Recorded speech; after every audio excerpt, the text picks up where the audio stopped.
కూటమి ప్రభుత్వం అధికారంలోకి వచ్చి 2 ఏళ్లు పూర్తి అయినా నిరుద్యోగులు, విద్యార్థులకు ఎన్నికల సమయంలో ఇచ్చిన హామీలను అమలు చేయడంలో పూర్తిగా విఫలమైందని వైఎస్ఆర్సీపీ సీనియర్ నాయకులు, మాజీ డీఎస్ఎంఎస్ చైర్మన్ వీరి చలపతిరావు విమర్శించారు.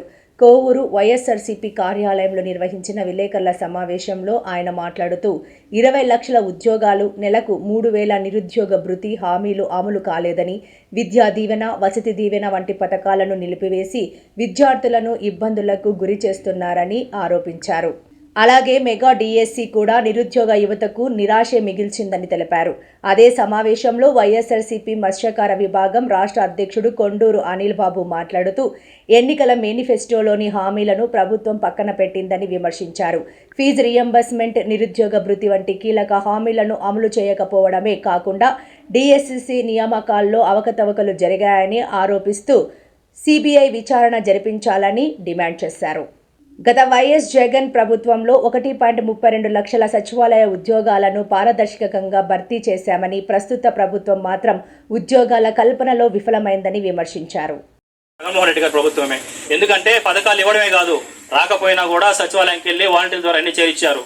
ఇదంతా ఒక ఎత్తు అయితే, మా మంత్రివర్యులు, మా మాజీ మంత్రులు ప్రసన్న కుమార్ రెడ్డి గారు ప్రతి గడపకి 5 మండలాల్లో కోవూరు నియోజకవర్గంలో ప్రతి ఇంటికి గడపకి మన ప్రభుత్వం అనే పేరుతో ప్రతి ఇంటికి వెళ్ళి వాళ్ళకి ఇచ్చినటువంటి పథకాలను వాళ్ళకి తెలియజేసి, వాళ్ళకి ఏమైనా రాకపోతే సచివాలయాలతో మాట్లాడి వాళ్ళకి వచ్చేలా తెలియజేశారు. రాష్ట్రంలో జగన్మోహన్ రెడ్డి గారు, మా నియోజకవర్గంలో ప్రసన్న కుమార్ రెడ్డి గారు ప్రతి ఇంటికి వెళ్ళి అన్ని ఎవరికైతే రాలేదు అన్నీ కూడా చేశారు. ఇదే విధంగా 2019లో కూడా రాబోతున్నాం. మా జగన్మోహన్ రెడ్డి గారు, మా ప్రసన్న కుమార్ రెడ్డి గారు అందరి తరఫున మేమందరికీ కోరుతున్నాం. అదేవిధంగా రేపు జరగబోయేటువంటి 6వ తేదీ నుంచి జరగబోయేటువంటి రైల్వే హరీస్ అందరూ వస్తారని కోరుకుంటూ ఆశిస్తున్నాం.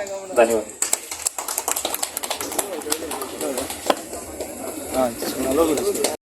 లేదు మరి ఏదైనా డబుల్ ఎంట్రీస్ దొంగ ఒకటి ఉంటే కూడా ఏది కూడా ఒకటి కూడా ఉండటానికి వీల్లేని విధంగా కూడా చర్య తీసుకోవాలని మరి పాత్రికేయుల ద్వారా మీ ద్వారా ఈ యొక్క కార్యక్రమాన్ని మా బిఎల్ఏలు కూడా బిఎల్ఏలతో సంప్రదించి సంబంధిత అధికారుల దగ్గరికి వెళ్ళి మరి మీరు ఏదో ఇన్ని నెల రోజులు కష్టపడి చేస్తున్న కార్యక్రమానికి ఇప్పుడు వచ్చినటువంటి రిజల్ట్ కరెక్ట్ గా ఉండాలి చెక్ చేసుకుని, తద్వారా ఏదైనా ఉంటే అప్పీల్కి 30 తేదీ వరకు అవకాశం ఉంది కాబట్టి ప్రతి ఒక్కరు సద్వినియోగం చేసుకుని మన నియోజకవర్గం ఓట్లు ఉన్నటువంటి ఓట్లు నిజాయితీగా నిర్భయంగా మనం చెప్పుకొని ఈ ఓట్లు మాయని చెప్పుకునే విధంగా వైఎస్ఆర్ కాంగ్రెస్ పార్టీ ముందుకు వచ్చి ఇంతవరకు సంబడి చేసిన ప్రతి ఒక్క కార్యకర్తకి, బిఎల్ఏలకు, నాయకులకు కూడా ప్రత్యేక ధన్యవాదాలు తెలుపుకుంటూ సెలవు తీసుకుంటాం. ఇటీవల ఎలక్షన్ కమిషన్ ఏర్పాటు చేసినటువంటి సర్ ప్రోగ్రాం జయప్రదం చేసినటువంటి కోవూరు నియోజకవర్గ వైఎస్ఆర్ కాంగ్రెస్ పార్టీ బిఎల్ఏ సభ్యులందరికీ, అదేవిధంగా నియోజకవర్గంలో ఉన్నటువంటి YSR Congress party senior party లీడర్లకు, స్థానిక సంస్థ ప్రజాప్రతినిధులకు, కార్యకర్తలు కూడా ఈ కార్యక్రమం దిగ్విజయం చేసినానికి వైఎస్ఆర్ కాంగ్రెస్ పార్టీ కోవూరు నియోజకవర్గం తరఫున ప్రత్యేక ధన్యవాదాలు తెలుపుకుంటా ఉన్నాం. నిన్నటి రోజున బిఎల్ఓలకి ఈ యొక్క ఓటర్ జాబితా ముసాయిదా లిస్టు వాళ్ళ యొక్క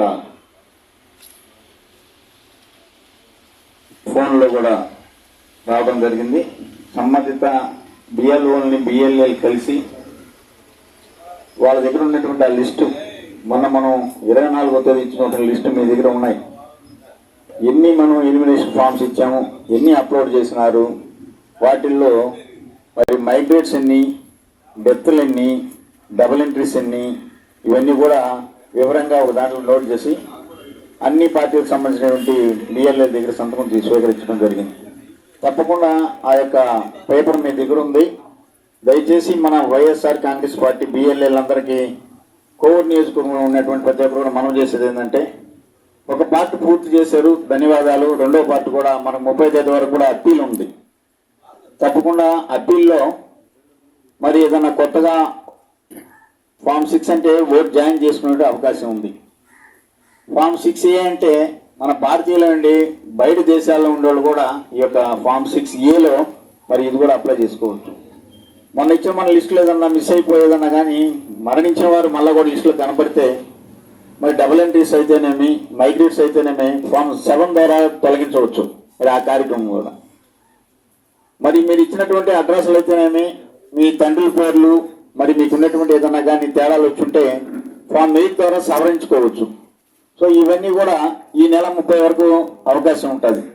తప్పకుండా బిఎల్ఏలు బిఎల్ఓలతో మళ్ళీ సంప్రదించి మీకు గతంలో ఇచ్చినటువంటి ఏదైతే వాళ్ళు ఇచ్చి లాస్ట్ 24th డేట్లో మీకు సంతకాలు పెట్టి బిఎల్ఓలు అక్కడ ఉన్నటువంటి సంబంధిత అధికారుల ద్వారా మీరు తీసుకున్న పత్రంలో ఉన్నటువంటి ఏ సంఖ్యలు అయితే కరెక్ట్గా ఉన్నాయో ఇప్పుడు రేపు ప్రకటించేటటువంటి ఈరోజు వచ్చిన ఓటర్ లిస్ట్ కూడా ఒకసారి చెక్ చేసుకొని మరి ఏదైనా మనకు సంబంధించిన ఓట్లు రాకుండా ఉన్నాయా, లేదు మరణించినాయి మళ్ళీ రీఎంట్రీ అయినాయా, అట్నే ఏమన్నా డబుల్ ఎంట్రీస్ ఓటీస్ ఉన్నాయా, మనకి ఏదైనా కానీ అభ్యంతరాలు అంటే తెలుపుకోవచ్చు. ఇప్పుడు నెల్లూరులో ఏదైనా ఓటు ఉండి మళ్ళా వచ్చేసి కోవూరులో ఓటు ఉన్నా, ఇతర ప్రాంతాల నుంచి వచ్చిన వాళ్ళు ఇక్కడ అసలు నివాసం లేని వాళ్ళు మళ్ళీ ఓటు మళ్ళా వచ్చున్నా, ఇటువంటివి కూడా ఈ నెల 30 వరకు ఛాన్స్ ఉంది. కాబట్టి తప్పకుండా ప్రతి ఒక్కరు కూడా బిఎల్ఏలు వెంటనే బిఎల్ఓను సంప్రదించి ఆ లిస్టు మళ్ళీ తీసుకొచ్చి మళ్ళీ ఉన్నటువంటి గ్రామంలో ఉన్నటువంటి గ్రామ సర్పంచ్లు అయితే ఎంపీటీసీలు జడ్పీటీసీలు ఎంపీపీలు ఏమన్నా దూరం ఉన్నటువంటి స్థానిక సంస్థల ప్రజల ద్వారా అవన్నీ తెలుసుకొని మన ఏమన్నా గతంలో ఉన్నటువంటి ఏమైనా మిస్ అయినాయా అటువంటి మళ్ళీ ఒకసారి కూడా మనం బిఎల్ఓని కలిసి దానికి సంబంధిత ఇచ్చారు. కూటమి ప్రభుత్వం వచ్చి అసలు వాలంటరీ అనే మాటే లేకుండా చేశారు. మేనిఫెస్టోలో పెట్టారు ఏమని, మీకు 5,000 వేతనం కాదు 10,000 ఇస్తాను, నేను 10,000కి మిమ్మల్ని నేను పనిలో పెట్టుకుంటాను అని. 10,000 కాదు, కనీసం ఆయన ఇప్పుడు మమ్మల్ని గుర్తించడం కాదు కదా, మా గురించి ఆలోచించడం కూడా చేయట్లేదు. ఏ హామీ కూడా చెప్పినట్టు చేయలేదు. మళ్ళీ జగన్మోహన్ రెడ్డి గారు చెప్పింది చెప్పినట్టు చేశారు. అది మేము గర్వంగా చెప్పుకుంటాం. 5,000 ఇచ్చి మమ్మల్ని ఎన్నుకొని 5,000కి మీరు శ్రమ చేస్తున్నారా, మేము 10,000 ఇస్తామని చెప్పని ఇప్పుడు మమ్మల్ని అసలు మా ఊసి కూడా లేకుండా ఎక్కడ చేసేశారు. ఇప్పుడు మనకు తెలిసిందే, మొన్న విద్యార్థులు అంతా కష్టపడి డిఎస్సి రాసి వాళ్ళకి ఎంతో కష్టపడి చదువుంటారు. వాళ్ళు ఏమైంది, ఇప్పుడు కొంచెం కూడా వాళ్ళ మీద జాలి దయ లేకుండా ఆ సీట్లన్నీ అమ్మేసుకుంటున్నాడు. అందుకే జగన్మోహన్ రెడ్డి గారు మన కోవూరులో ఈ 6వ తేదీ నుంచి 10వ తేదీ వరకు ఎక్కడున్న ప్రతి విద్యార్థి వచ్చి ఈ నిరసనలో వాళ్ళు ర్యాలీ చేయాలని కోరుకుంటున్నాను. అసలు జగన్మోహన్ రెడ్డి గారు చెప్పింది చెప్పినట్టు చేస్తారు. అతను చేసిందే ఇప్పుడు మనం కూడా చెప్పుకుంటున్నాం ఈ సభలో. చేయకుండా ఉంటే చెప్పుకోం కదా. ఈ కూటమి ప్రభుత్వం హామీలేమో ఇచ్చేస్తుంది ఎప్పుడు, ఎన్నికలకు ముందు. ఇప్పుడు ఒక్కరు కూడా మమ్మల్ని ఏమీ మీరు ఎలా ఉన్నారా అని వచ్చి ఆదుకున్నదే లేదు. కానీ మన కోవూరులో ఉన్న ఈ నల్లపరెడ్డి ప్రసన్న కుమార్ రెడ్డి గారు ప్రతి ఒక్కరిని పేరు పేరున ఎలా ఉన్నారు, ఏం చేస్తున్నారు, మేమున్నామమ్మా మీకు అంటున్నారు. కూటమి ప్రభుత్వంలో ఒక్కరైనా వచ్చి ఎలా ఉన్నారు, ఎక్కడున్నారమ్మా, ఏం చేస్తున్నారు, మీకు ఇలా జరగదు అని ఒక్కరు కూడా ఈ రోజుకి ఏ గడపకి వచ్చింది లేదు. మేనిఫెస్టోలో చెప్పింది చెప్పినట్టుగా చేసే ఒక జగన్మోహన్ రెడ్డి గారు మాత్రమే మాకు ఎప్పటికీ మా గుండెల్లో ఉంటారు. ఇట్లాగా ఈ విద్యార్థుల్ని పాపం ఇట్లా వాళ్ళని అన్యాయం చేసేసి వాళ్ళ మార్కులు కూడా గుర్తించకుండా ఆ సీట్లను అమ్మేసుకుంటూ ఉంటే ఇలా వాళ్ళందరూ ఏం చేయాలి? పేదవాళ్ళందరూ చాలా బాధపడుతున్నారు. ఎప్పుడు మళ్ళీ జగన్మోహన్ రెడ్డి గారు వస్తారమ్మా అని అడుగుతున్నారు. నిజంగా వీళ్ళు ప్రజలు వేసిన ఓట్లతో గెలవలేదండి, ఈవీఎం మిషన్తోనే వీళ్ళు గెలిచారు. ప్రజలేసిన ఓట్లతో గెలిచినట్లయితే ప్రజల్ని గుర్తించి వాళ్ళ మెరిట్ల ప్రకారమే వీళ్ళు ఇప్పుడు సీట్లు ఇచ్చుండేవాళ్ళు. సీట్లను అమ్మేసుకుంటున్నారంటే ప్రజలు మంచి కోరి వీళ్ళు చెయ్యట్లా, ప్రజలు చెడు కోరే చేస్తున్నారు. పేద ప్రజలు ఎంతమందో ఉన్నారు డిఎస్సిలో మెరిట్ వచ్చిన వాళ్ళు మన కళ్ళ ముందు కనిపిస్తూనే ఉంది. వీళ్ళు ఇలా చేసినందుకు మనకు నిజంగా చాలా బాధాకరమైన విషయం. మళ్ళీ జగన్మోహన్ రెడ్డి గారు ఎప్పుడు వస్తారా అని ప్రజలందరూ ఎదురు చూస్తున్నారు. నాకు ఈ అవకాశం ఇచ్చిన పెద్దలందరికీ ధన్యవాదాలు తెలియజేసుకుంటున్నాను.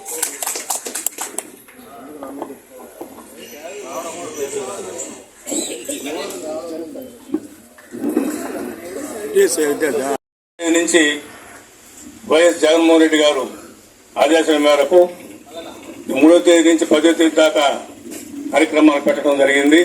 దాంట్లో భాగంగానే ఈరోజు మనకు ప్రెస్ మీట్ ఏర్పాటు చేసుకున్నాం.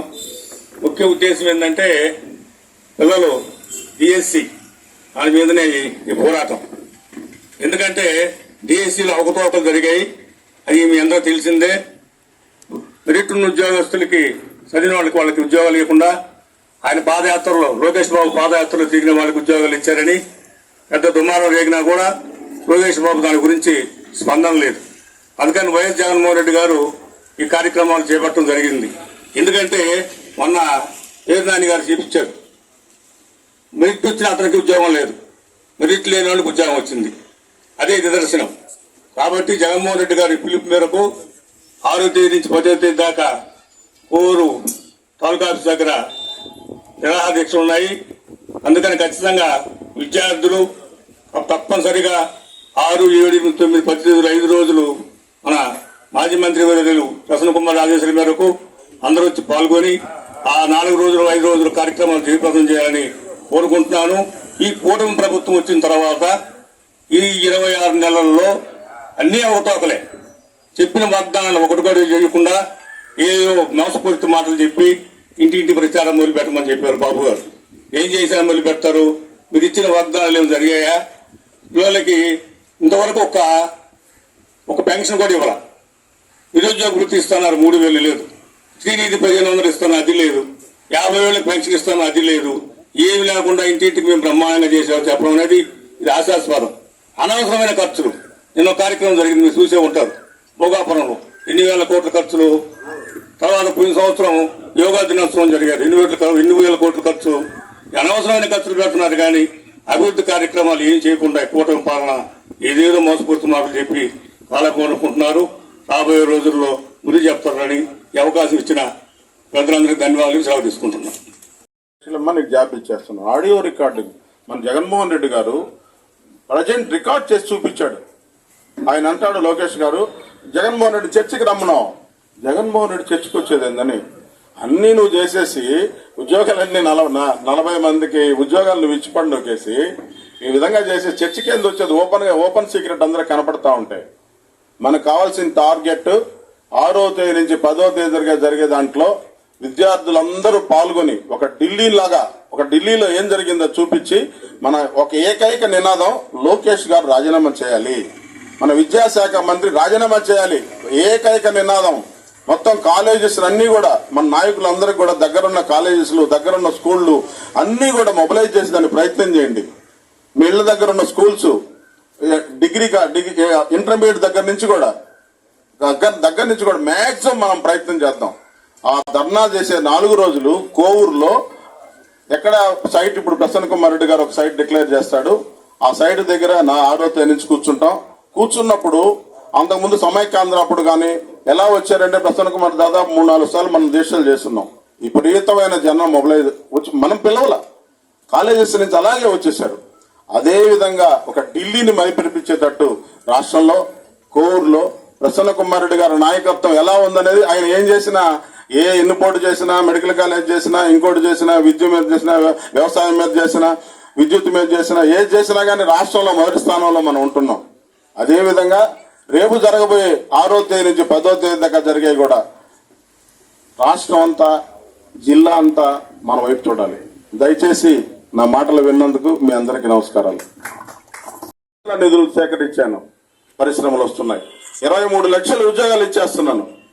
తీరా మొన్న పరిశ్రమల శాఖ మంత్రిని పార్లమెంట్ లో అడిగితే 60,000 రూపాయల నిధులు మాత్రం వచ్చాయి, 2 పరిశ్రమలు మాత్రం మొదలయ్యాయి. అంటే ఎంత పెద్ద అబద్ధం చెప్తారు వాళ్ళు. డిఎస్సి ఎగ్జామ్స్ అయితే ఎంత ఘోరం.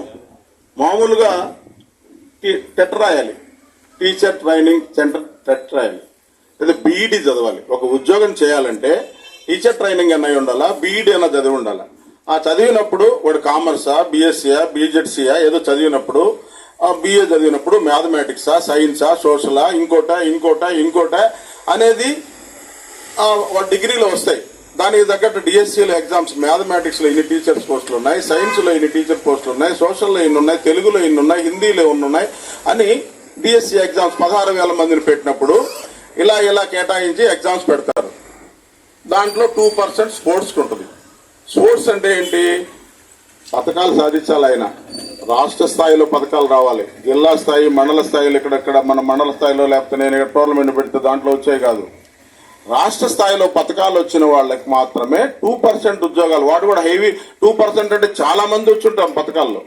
వాళ్ళలో హెవీ మెరిట్ వచ్చిన వాళ్ళకి మాత్రం 2% ఇవ్వాల్సి ఉంటే నువ్వు 4% చేసేసి ఎగ్జామ్ లేదు, నువ్వు ఇచ్చేసావు, జాబ్ ఇచ్చేసావు ఆయనకి. వాడు మ్యాథమెటిక్స్ ఏం చెప్పాలా, సైన్స్ ఏం చెప్పాలా, తెలుగు ఏం చెప్పాలా, ఏం చెప్పాలి?